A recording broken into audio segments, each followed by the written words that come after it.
My TNA Bound for Glory 2013 pay-per-view review. The pay-per-view went off the air a little while ago. As far as my thoughts of this show, I thought this was overall a bad show from TNA, especially when TNA, promotes this show as their biggest show of the year, their version of WrestleMania, and they give us what they gave us.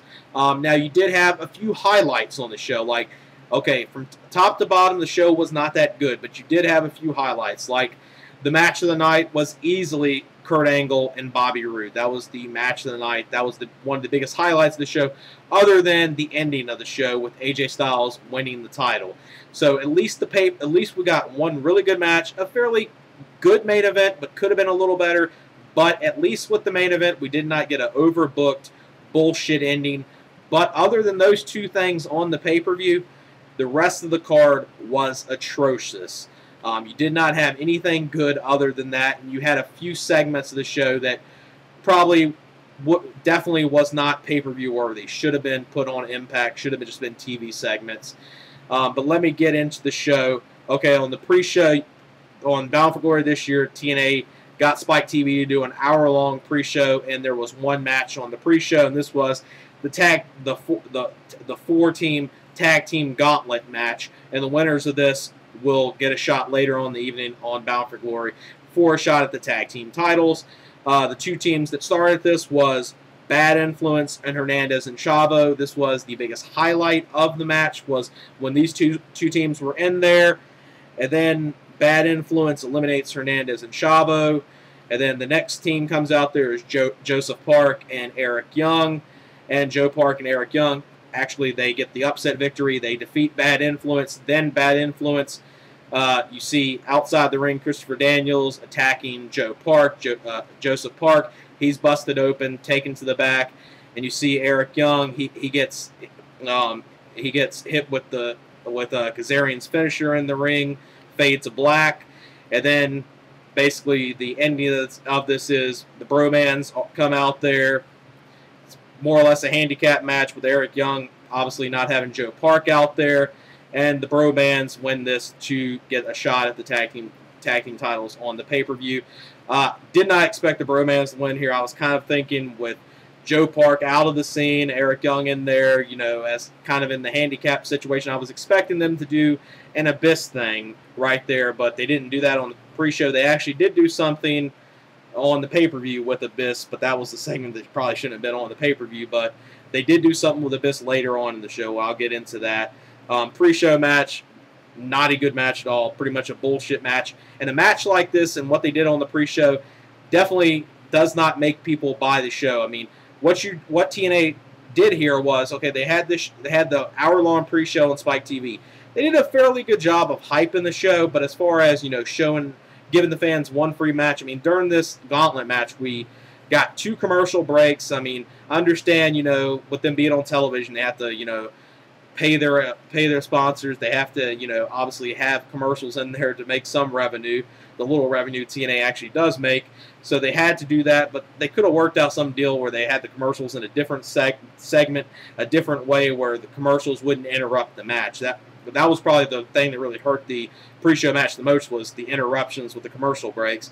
But the match wasn't that good. I mean, the only segment that was good within that gauntlet match was the beginning, with some little things with Bad Influence and Hernandez and Chavo. As far as the match, 1 3/4 stars at best.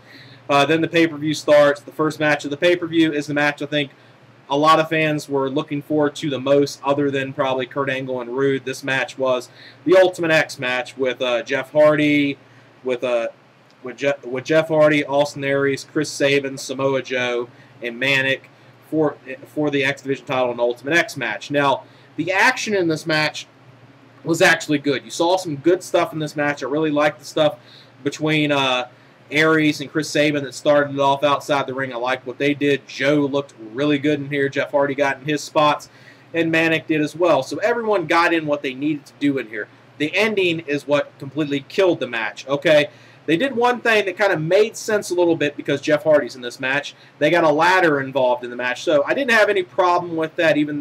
I didn't have any problem with that at first because I was like, okay, Jeff Hardy, known for ladder matches, known for that over his career, so it makes sense him getting the ladder involved in here, and maybe him doing a spot or two and something like that. But no, they turned it into all the wrestlers climbing up the ladder to try to get the X Division title down, which was idiotic. It basically made the whole concept of Ultimate X and what the match was supposed to be meaningless. It turned into being a ladder match, which no one, if it was scheduled to be a ladder match, people would have been okay with it. But it was an Ultimate X match, and the ending was terrible, where they had Chris Sabin, he gets Velvet Sky into the ring. That distracts Jeff Hardy for a minute, and then Sabin climbs up the ladder, and Sabin wins the X Division title. Have no problem with Sabin winning the title, but a terrible ending.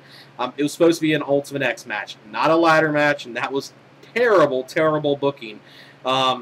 Probably just being too generous with the match because I did enjoy the action in it, but I'll still give it 2 and 3, 4 stars because the action was good in the match. It was just the terribly book ending and a disappointing way to start the show because a lot of people were expecting that match probably to be one of the best matches of the show, which, considering some of the rest of the card, it probably still turned out to be one of the better matches, but that's not saying that much.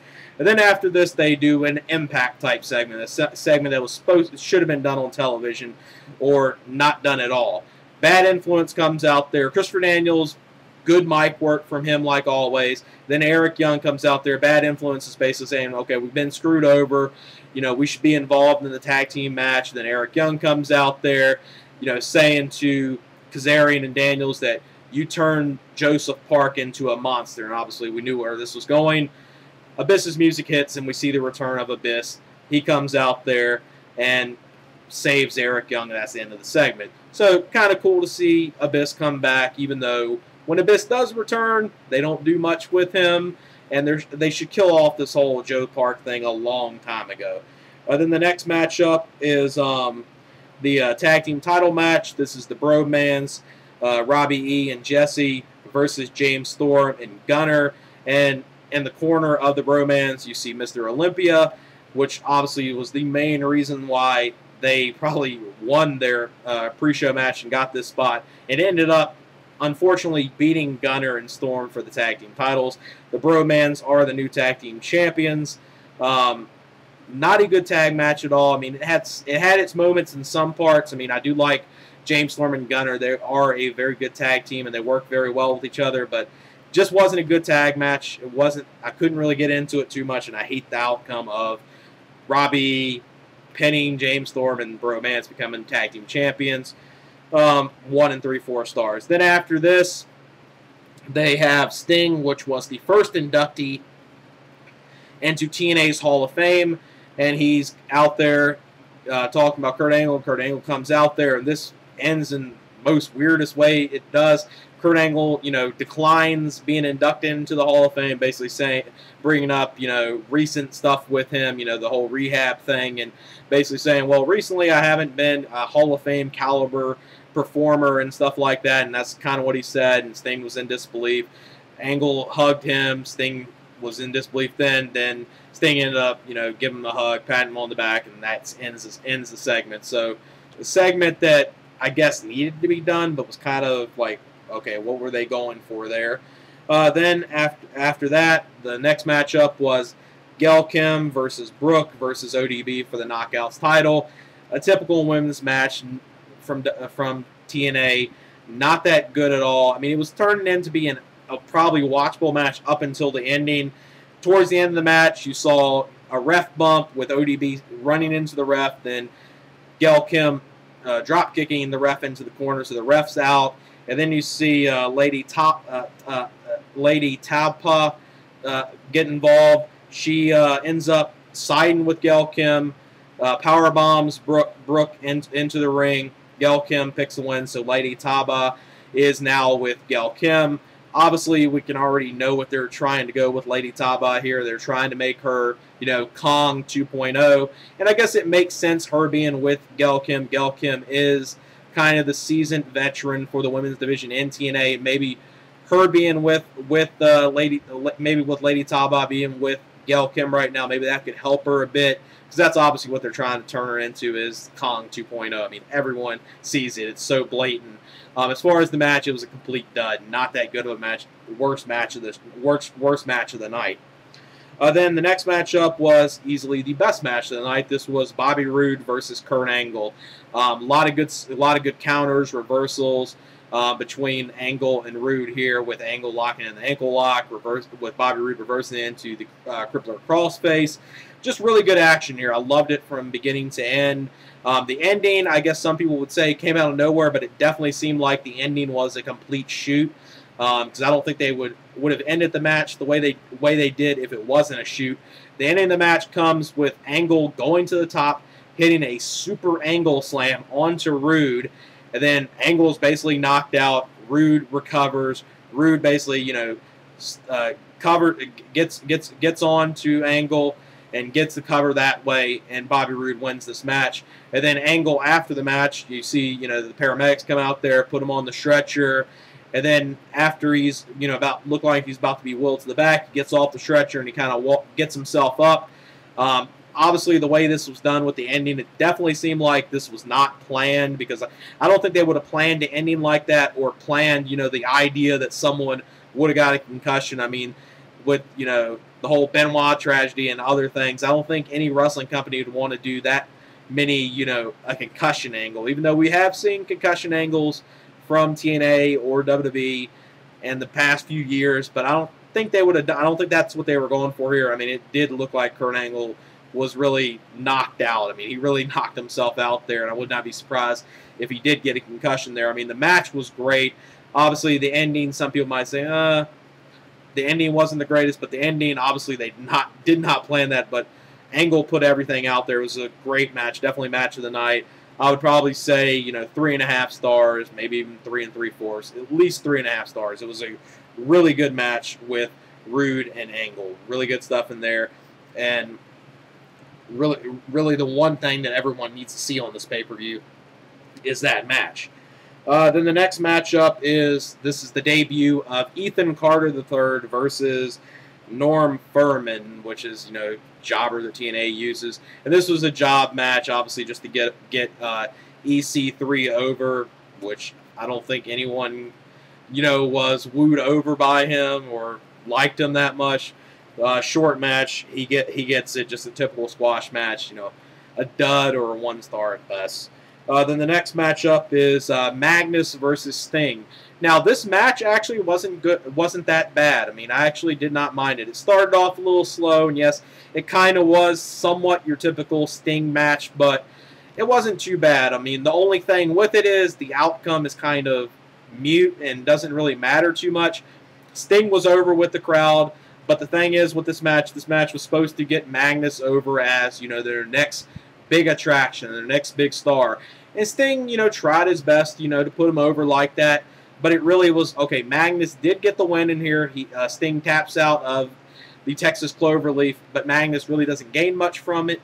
So it kind of makes the whole purpose of the match meaningless. But the match was decent. It wasn't too bad. For a Sting match, it was fairly watchable. I would say about 2 1/4 stars.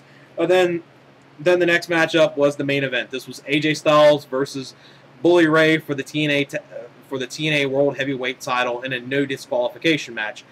Obviously, with this match turned into no disqualification, the whole stuff with Dixie Carter and the whole terrible Dixie Carter heel gimmick, which at first I kind of was like, okay, Dixie Carter is a heel. This might work, but they've just done nothing good with it. Dixie Carter is a terrible heel.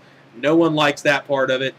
But the thing I got to say here, at least they did not end the pay-per-view on a bad note. They actually ended the pay-per-view on a good note. Saw some good stuff with AJ Styles and Bully Ray here. It wasn't an awesome main event, but it was a good main event. Saw a good table spot in this match with AJ hitting the shooting star onto a table. He was trying to hit Bully Ray. Bully Ray moves out of the way. Saw a good Pele kick outside the ring when Bully was trying to use the hammer. You saw, obviously, involvement from Aces and Eights, which obviously you needed to do. At first, you saw Garrett Bischoff trying to get involved. He gets out of there quick. And then you see Nux get involved. He choke slams AJ Styles. So Bully Ray has the offense for a little while. Then they go back and forth. Then you see towards the end of the match, Bully Ray exposing the ring apron.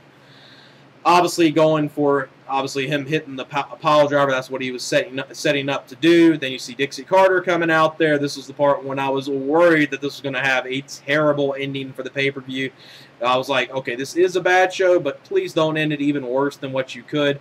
And thankfully they didn't do that. Every time they kept panning the camera at Dixie Carter, I was like, okay, they're going to do something bad here. They got the most she really got involved was at one part where AJ looked like he was going to obviously have the victory. She stopped Earl Hebner from counting, and that was really her biggest involvement. And other than giving Bully Ray a chair, which cost Bully Ray, and AJ Styles wins with the spiral tap. So AJ is your new TNA World Heavyweight Champion. The pay-per-view ends the way people want it, with AJ Styles winning the title, not in a terrible overbooked finish or some bullshit ending where Bully, cheats to win or something. At least it ended the way people want it, and you did have a good, a decent main event, not great main event, and you had one really good match, not Bully Ray, but Bobby Roode and Kurt Angle earlier on the show, but the rest of the card was completely atrocious. It's obviously showcased how bad this show is when people are comparing this show to a throwaway WWE pay-per-view that happened a few weeks ago, Battleground, which obviously I understand wrestling fans comparing pay-per-views from different companies and comparing pay-per-views in general because, okay, you have 2 pay-per-views in October so far. Obviously, we had Hell in a Cell coming up, but you had Battleground and Bound for Glory. So I understand people comparing the show, but it's a bad comparison because you're comparing what WWE did as a throwaway pay-per-view, not a meaningful show, to what TNA builds as their biggest show. And with TNA cutting back on their pay-per-views, this is not going to end well for TNA with pay-per-view buy rates. I mean, when you do something like this as your biggest show of the year and you give us this, people are going to be disappointed and upset like they should be.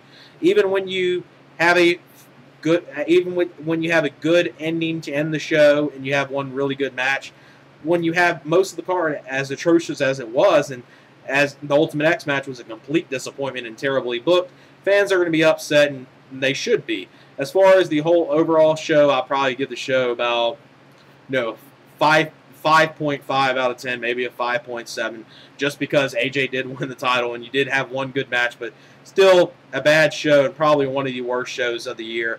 Other than a few moments, the 2 moments AJ won the title and the Roode and Angle match, I would not recommend anything else on the show. So that's it for my TNA Bound for Glory 2013 pay-per-view review. All right, peace.